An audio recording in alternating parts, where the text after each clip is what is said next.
and welcome to another episode of Talking TRM, the podcast dedicated to travel risk management. My name is Travel Risk Bex, also known as Bex Deadman. I always turn that around and I never know which way I'm going to say it. I don't know which one I am now. And today I am joined by someone who I'm going to describe as a new friend. We've met this year. And straight away, I've had conversations with him, several now. And every time I'm like, oh, I wish we were recording this, because the insight and the depth of knowledge that this man has, but also just the way, I just think the way you explain things and just your kind of honesty and approach to all of this stuff. It's all about trying to make things easy and tangible for people. And I think I know I'm really looking forward to this conversation, but I know that our listeners are going to take a lot from today. So without further ado, let me introduce you to my very newest friend in travel risk management, also a mentor of the Travel Risk Academy. And I'm going to start by asking you, who are you and what do you do?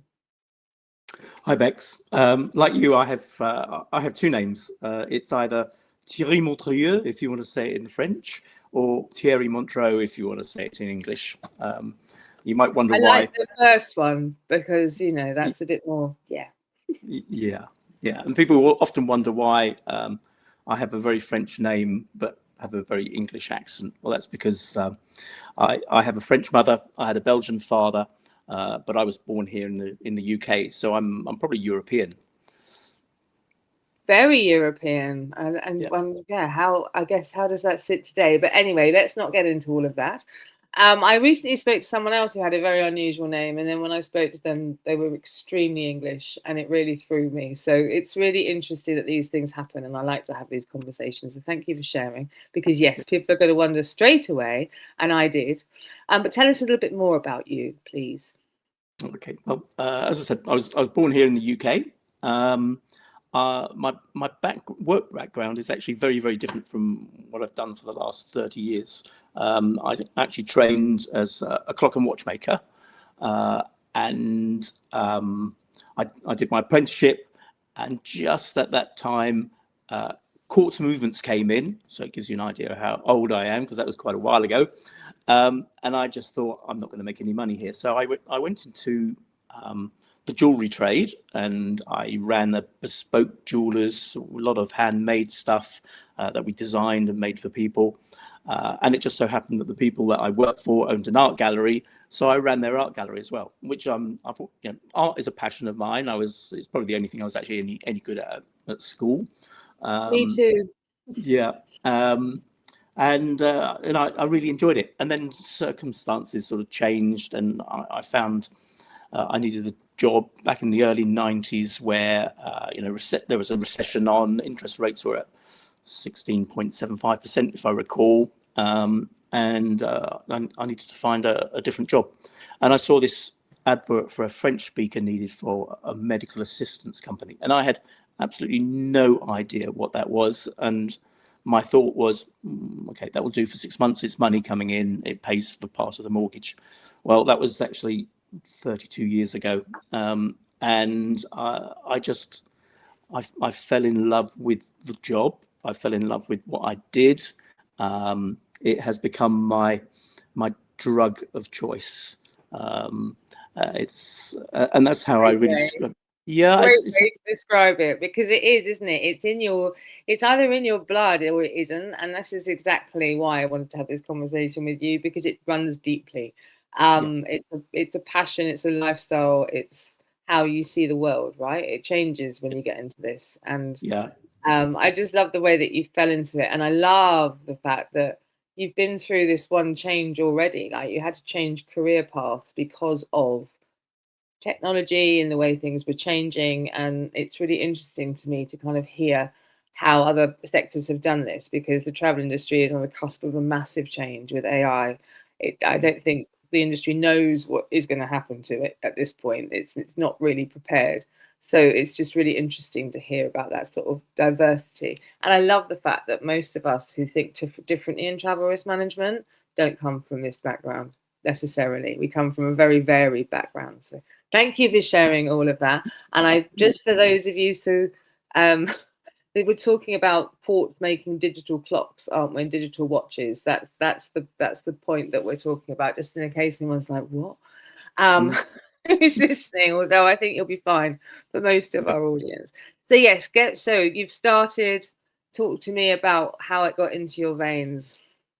Well, I think so. It was only going to be a short time job, and I mean, I think the people who are good at assistance have an innate need to help people, and quite often, and having employed hundreds of people over the 32 years I've been doing this, I always find that those who have had some sort of event, normally a traumatic event in their life, has really, really helped the way they approach people. And I think, and I believe this is because they don't want other people to suffer the way they might have suffered or had gone through that trauma, whatever it was.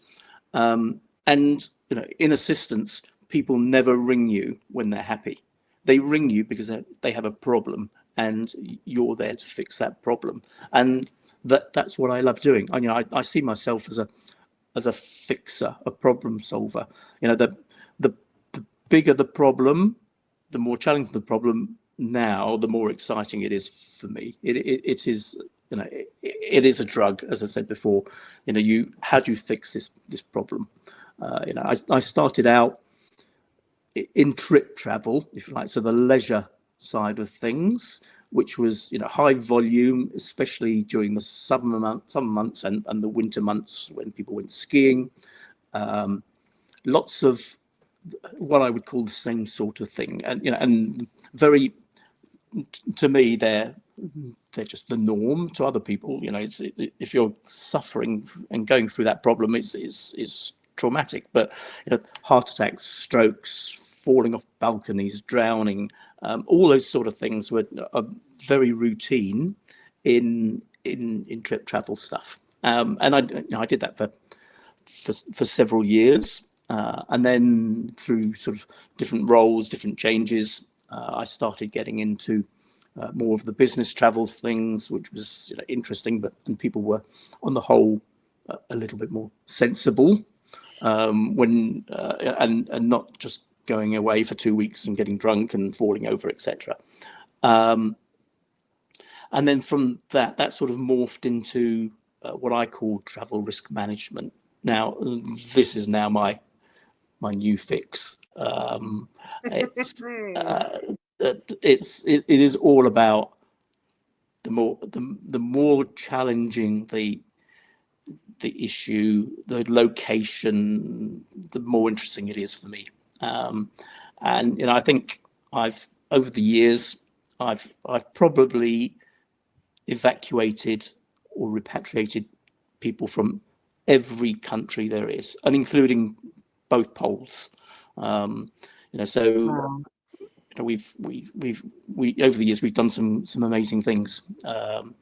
One of the companies I worked for did a lot of security, and therefore their clients were in challenging places. So conflict zones was almost routine for me in the end, and even now currently, With the Ukraine. role, yeah. Ukraine is high up there on how to extract people. This morning, I was asked to look at Jamaica and support there for the hurricane that's just coming in. So yeah, the more challenging it is, the greater it is. The more that you're involved. So let me just take you back a step, because I think your journey is really, really interesting. And as you were talking, I wanted you to just kind of go through it. And then I was like, hang on, I'm going to come back to this. So let's just go back to that leisure stuff to begin with, because this is, I think, a bit of a crossover when it comes to business travel, and this evolution that we're trying to take companies on to understand that actually your business travelers are still people, and some of the stuff that they may do in their leisure time will bleed into their corporate time or their business trip, or they're extending a trip. So when you say you were kind of involved and you were looking after this, talk me through kind of how you were doing that. Were you the guy on the end of the phone and then making the arrangements? How did that sort of work with you in that time? Because that's really full on, isn't it? Because I know you said it was your kind of day to day, and it is easiest for us to kind of think like that. But again, you've rightly said, to the person in that situation, it's life or death, or it's extremely painful, or it's extremely frightening, or whatever that situation happens to be. So just tell us a bit more about that, if you would, please. Sure. Yeah. Well, I started off at the coalface. So I was the one picking up the phone, trying to solve the problems. Obviously, I was well mentored, and I think that's a very key point, is that you have to be taught, you have to be trained, you have to have the knowledge and experience, and probably we'll come on to that a bit later about what's lacking currently. So I was at the coalface. I was picking up the phone. I was doing shifts, sort of day shifts, evening shifts, night shifts. And I think this is one of the challenges with assistance, is that it is a 24-hour operation, 365 days a year, and it's hard. It's stressful. It's pressurized. You have to think on your feet. You have to fix that problem as soon as you can, and you have to remember that for the person on the end of the phone, they are the only one. They probably don't appreciate that as a business you might have 30,000 other cases that year, and some, and those are sort of volumes that you are looking at sometimes with assistance companies. That there's lots and lots, but as far as that person's concerned, you have to be the only one to look after them, and you absolutely have to do that. And you treat them like you would your mother or your uncle or your aunt, what have you. And I think that's what really got me excited about it, is being able to help people. The one thing I hated more than anything else was the shifts and working nights. I just hated working nights. Personally, I don't think it's normal for people to work nights. You should be in bed asleep. And one of the things I did in my later life, excuse me, when I was managing companies, was building follow the sun models. So you have people working during daylight hours. So you'll have an operation in the US, you'll have an operation in Europe, you'll have an operation in Asia, so that people are always alert. For some people it works, but not for many. And over the years that I've done this, I've always seen that the hardest thing to recruit for was people to do night shifts. People work nights often because they have no choice, not because they want to. And the challenge with that is that you're not always at your best, and therefore you're not giving your best to that person who's ringing you. So that's key. And just actually, Terry, just to say, I definitely see it coming back. Like, I think that there was this move, because we used to use a similar model in travel as well. So as a TMC, or as the way you would sort of manage the bookings. And then it kind of went away because everything was sort of globalized and centralized, and then decentralized, and then moved around a bit. But I'm really seeing this again now, certainly talking to security teams within organizations, that this is the way to do it, because they recognize that they need to be available, and maybe splitting it regionally doesn't really help.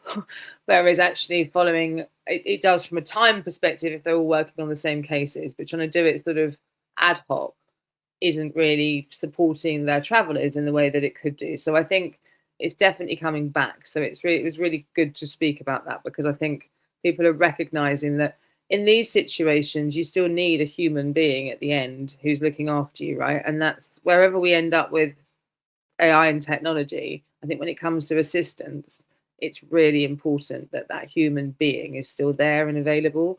And that's something I think we're seeing less of with organizations, and the way they're perhaps, we've touched on training, and definitely want to go back to that, because I think there's a lot of expectation from the traveller that the person they're talking to will have a certain level of expertise. And I think just simply the way companies are run, that's not necessarily matching that expectation today. So happy to go there and have that conversation too. The challenge we have is that, I think people believe that AI will be the solution to everything. It clearly won't in assistance, because the one thing that AI can't do is it cannot give empathy, sympathy, and those are key skills. It can listen for certain, but it can't do it with passion and that empathy that you need, and I think that's sadly lacking these days. And you mentioned about companies aren't doing it right, and my personal opinion here is that COVID came along, and a lot of businesses had to make people redundant. I was very fortunate in that, I was running an assistance platform. During that time, we actually diversified and we went into COVID testing, and so we didn't make anyone redundant at all. We kept all that stuff. We got them doing other things, including something like 2 million tests in 18 months. But we diversified. But a lot of companies weren't able to do that, and they lost the skill sets. And as assistance is not something you learn in 5 minutes. It's two things, right? You have to understand the textbook side of things. You have to learn the skills, but you also have to actually do it. And that all of that comes with experience. The only reason I sort of have the breadth of knowledge that I have now is because I've done it for so long, and that's clearly what's lacking at the moment. There's a lot of new and talented people in the market, but they don't have that practical experience of doing assistance. Or the experience they've had has come from this sort of new age.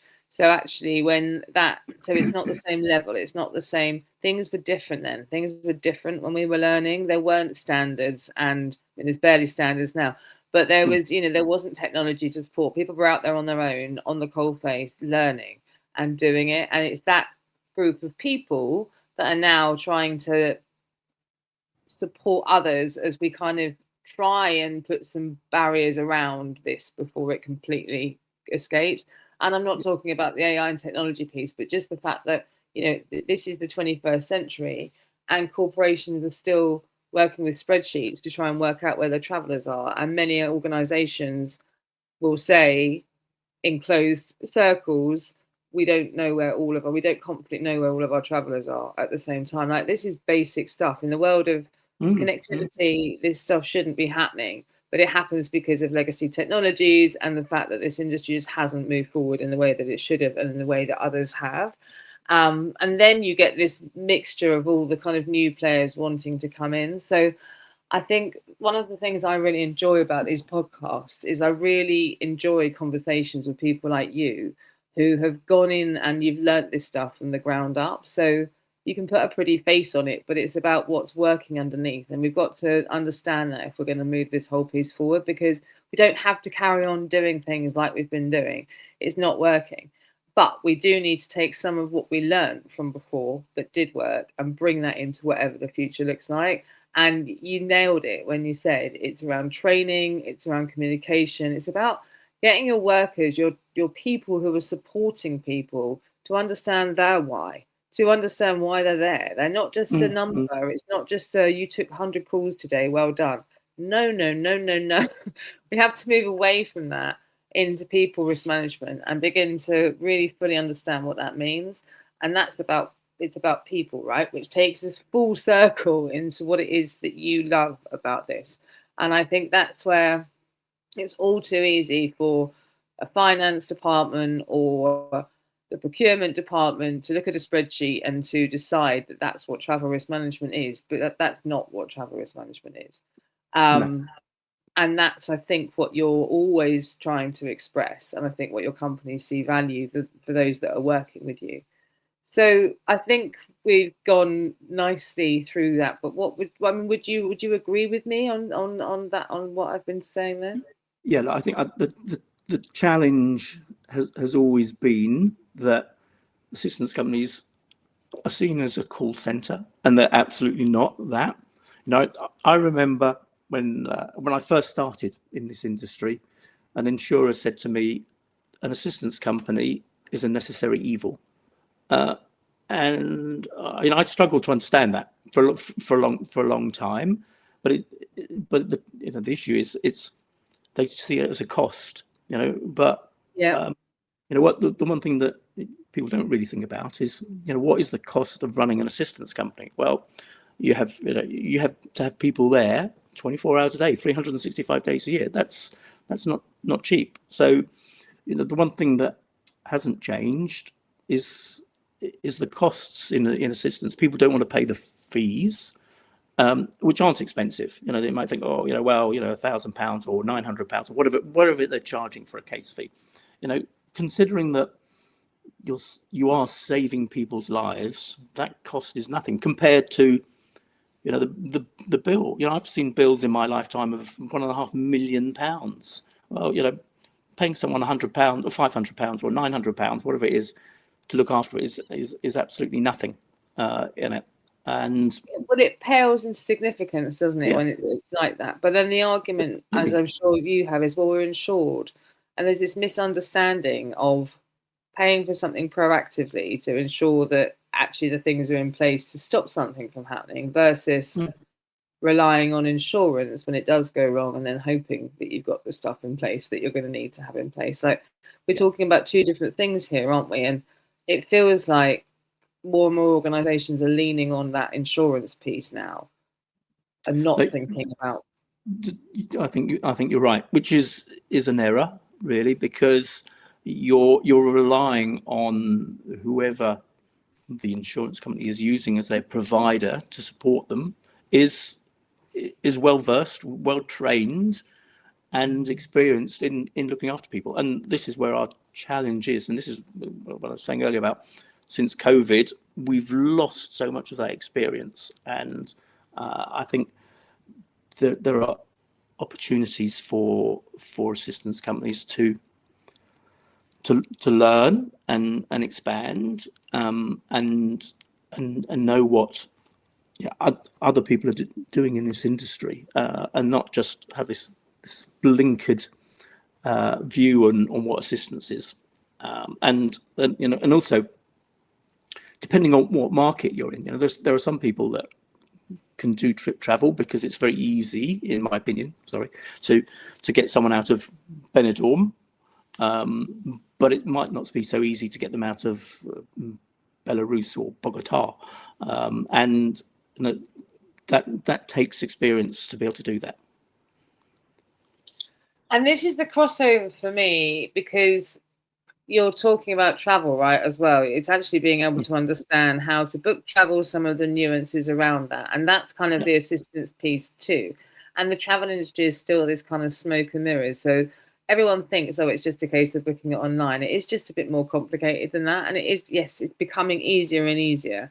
But actually knowing who operates, how they operate, what they fly, whether that's going to be helpful for what you need or what the traveler needs specifically, whether actually it's a safe airline. There's so much more to consider that you would be considering within and that assistance piece. But what I see more and more now is that we are segmented as industries. So I use the word silos a lot, but the travel industry sits very away from the security industry, and the assistance industry sits somewhere else. And then you have kind of global mobility and immigration, and we're all sitting separately, whereas actually we're all one and the same thing, and working together would just make everything a lot more straightforward. And it goes straight through to the suppliers. So, procurement deal with travel, and the TMCs and the OBTs and the online booking tools. They get a little bit of a say in security, but they tend to get a bit more say. So they get to choose the assistance company potentially, or at least have some influence on what that looks like. But then how it all fits together is really convoluted. And I'm literally seeing organizations, build their own internal systems to connect our ecosystem, which is madness, because ultimately we're all doing the same thing. And we don't seem to kind of just understand and value and appreciate what other people are doing. So there was this connection you made earlier between leisure and business, and I just want to kind of go back to that. There are organizations now, and I know we've spoken to Jen at Compass Point and what she's doing, and she's been a real believer in people risk management. And there's this kind of conversation that happens again and again when you're talking to corporates around, well, where does duty of care end? Where does the responsibility end? When does the liability end? And the reaction to most security companies is, we'll get somebody out of any situation, or the organization. It's just about who pays for it. And I think that's the bit that we've all got to get our heads around. If your people are your people, whatever situation they're in, what are you going to do? Just not do anything and let them struggle?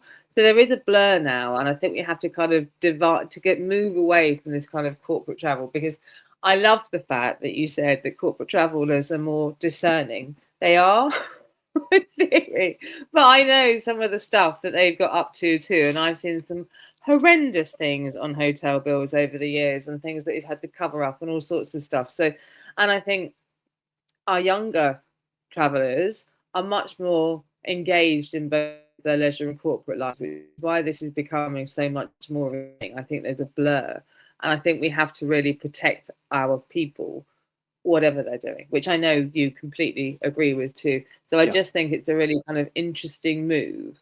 And I think that the medical assistance companies, those organizations that have really kind of built from looking after people, they're actually in a really good position to support travel companies and other companies in looking at how you do this, because we've talked about this a lot, and I'm conscious that we're running out of time, but this idea that it's often the medical stuff that's overlooked, right? So we don't, that's the biggest thing that most organizations will be dealing with. But actually the bit we get caught up on is kidnap and ransom, or all of the kind of high level sexy security stuff, which is not sexy, just by the way. It's horrendous, and nobody wants to be caught up in any of that. But actually the day to day is the stuff that is affecting more organizations, isn't it? And by potentially, well, what could you give us maybe some tips and some thoughts around that as to how companies could think about that differently? Because I just don't think they are. They don't track it. They're not reporting on it. If insurance hasn't been involved in it, then it's really not a thing at all. So maybe just talk us through that a bit and how companies can be a bit more aware. Yeah, I mean, personally, I think the sexy side of this industry is the medical side. That's always been my view on things. And don't get me wrong, there are some good assistance companies out there currently. And I could name a few if people are interested. Not now, but another. If people want to reach out to me. But I think the interesting thing in the corporate travel risk management side of things is people do focus on security. But guess what? For every 100 calls you get in, 99 of those are medical problems, not security problems. It's just sort of forgotten, because people are very reliant on their insurance, and that the right provider is there to support them. And I said before, I think that's where there are some challenges with it within the industry. Not everybody, for sure, but that there are definite skills that you need for medical assistance, and you need some of those for security as well. Active listening for a start. What is actually the problem? What does that person on the end of the phone need? Empathy, and I always say empathy first. Put yourself in that person's shoes and just see how they feel, and then help with that. One of the key skills in assistance is speaking with confidence. There'll always be a case that you've never dealt with before, or a country that you've not dealt with before. But speak with confidence, because you might not know it, but there's always someone else, hopefully within your company, that will know the answer, and you go and get advice. You go and get taught. You need to understand. You need to anticipate the needs of people, and some people are a lot needier, and that sounds, not particularly sensitive way of saying things than others. Some people are very robust and will just get on with it and strong. But a lot of people, they find themselves in a foreign country with a foreign language. They're scared, and you have the skill is to be able to give them comfort and show them that you are in control, your company's in control, and you're going to get them out of that problem. So that's skill.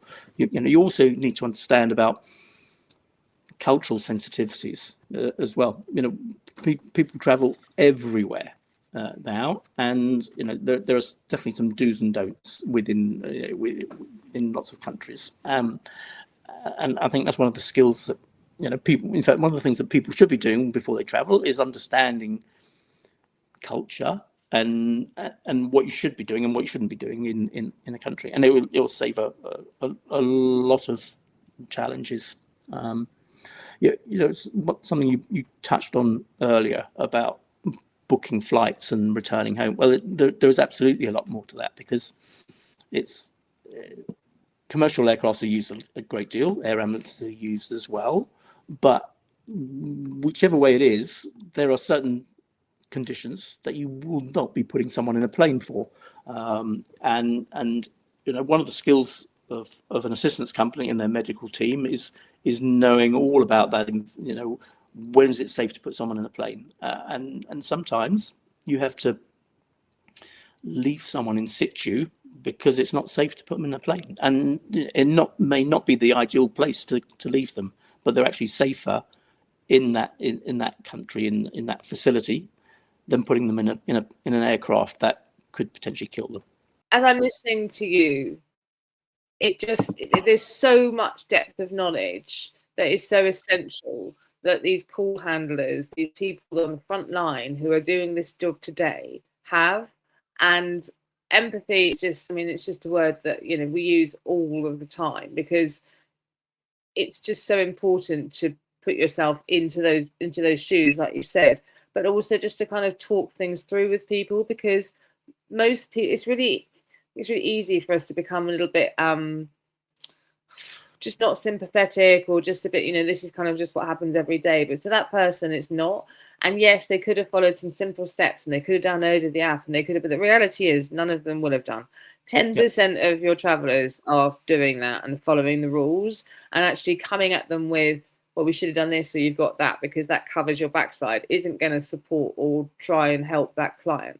But what I'm really kind of understanding, and what I'm seeing, is because of this lack of perhaps support, or there is a gap between what the company thinks they're getting from an assistance company and then what the assistance company can provide, is that a lot of companies are now creating their own lists of hospitals that they're willing to use. So they're not just relying on the insurance company, which is a good thing. I think it's important that they're doing that, because they should be aware. But I also think it's something they should be doing in tandem with those organizations, because it's a bit like TMCs.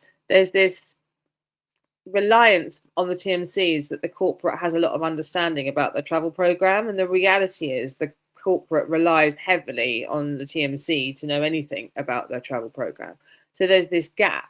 Both sides can do more if they have more information, but they're not working together and sharing information as well as they could do today.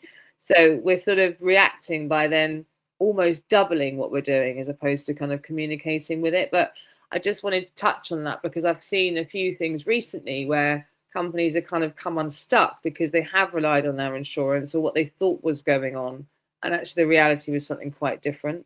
And I sort of go back again, is someone's going to pick up that bill, and the likelihood is that unless you're totally unethical, it's going to be the organization, right? Because it comes down to a person at the end of the day. So they're going to foot the bill and get that person home. We're not dealing with demonic companies here.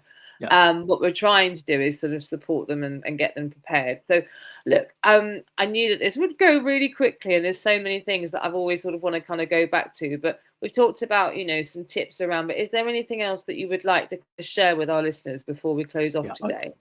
Just something you just touched on, and that's about working in tandem between the company and the assistance provider.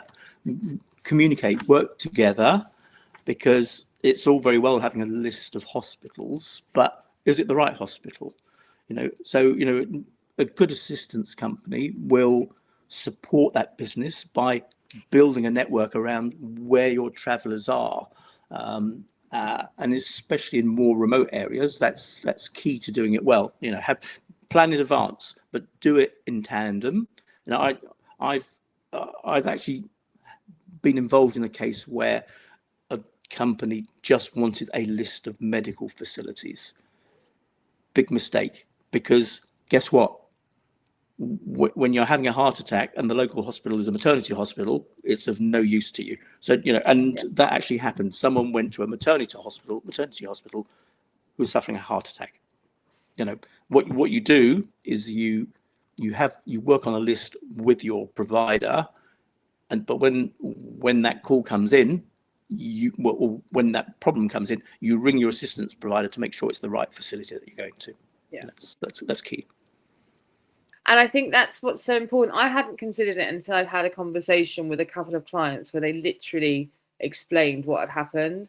And I suddenly thought, you're absolutely right. Our inclination is to just get a list of things. Okay, that's near there, that's near there. But we're not thinking now that actually hospitals specialize in different things. There may be actually, we've done a podcast on this. There may be hospitals that are better situated to deal with international travelers because they do it more regularly than they would do with perhaps in more local hospitals or doctors or whatever it happens to be. You need to know what medication people are traveling with. There's a whole host of this, and it comes ultimately down to building trust and being able to communicate, because when it counts, you just need to know. There's no kind of faffing around. And I think this is one of the biggest challenges. Travelers don't want to share this stuff because they don't trust the organization, or they don't trust where that data is going, more importantly, or how secure it is. And companies don't actually know exactly what to do with this information either. So they don't really want it either. But there's a party that does want it and they want to do something useful with it. And it's about working together. So look, Thierry, thank you so much. My pleasure.